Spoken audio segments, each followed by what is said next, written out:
contour down here. That's the 19.5. It's the same process. I'm in the mesh tool.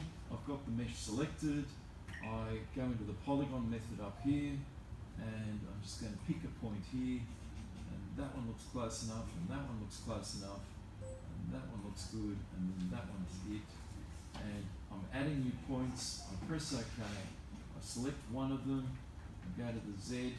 I tell it that it's 19,500. It shows me it's 19,641. We're 140 mils out, but it doesn't matter. 500, and press OK. And then the other thing that I do is I take that last point out, cancel that, and just move that point out to the boundary. It's just a bit of housekeeping. So why didn't you put that point straight away on that outline outside boundary? ArchiCAD doesn't like it. It mucks with it because something's selected and you put a point in there and it goes, I don't know what I'm going to do. Right. I've noticed in the past it's not fun. So what you're pointing out to me is it's a bit clunky, and I agree. Yeah, but this is the way it works. Okay. I'll go up to here. This contour should be 20.5. Dig in there. Yep, it shows me 20.5. Click there, click there.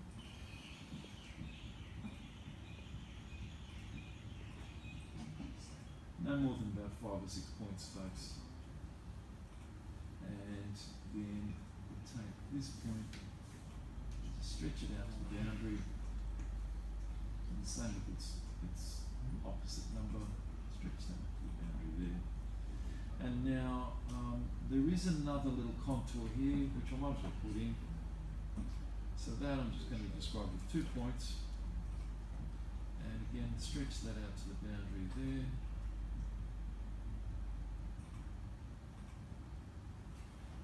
And now let's look at this in 3D. So there's our contoured site. And at the moment it's just showing you the points that I've described. But if I go back into here and I go all ridges sharp,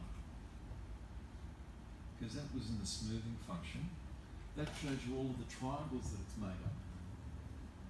And it just goes to show really that ArchiCAD's not a great physical organic modeler. It just doesn't do it.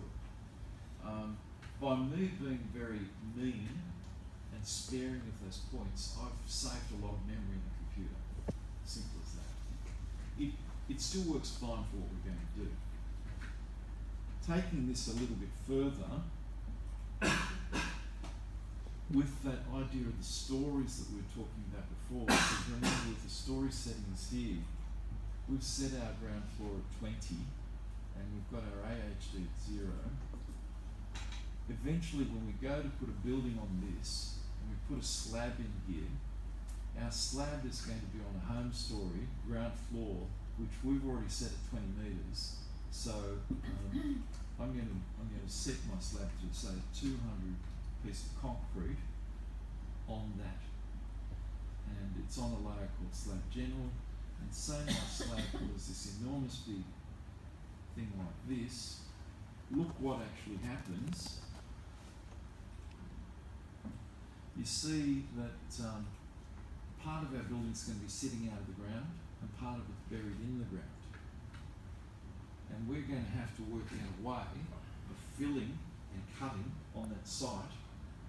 And the good news is that this is the first and last time I'm going to get you to cut and fill on slab, because it takes weeks to get this through. But once you've worked it out, you realise that's the way you have to deal with it. When we go to second semester and we do the big place at Bing Lee, I'm going to treat that as a flat slab, because that would be impossible to do the way that's going to work, because it's a much bigger site. There's about a metre drop there, and you don't want to be doing a building with a sloping floor, because it'll take you weeks just to get over every wall's a different height. Here though, we're going to play the game of cutting and filling, and it'll work quite nicely. You'll be surprised at how easy it is to make this work. Let's look at the section to prove to you what's actually going to happen. So there's our slab. There's our floor level that we've set, 20 metres.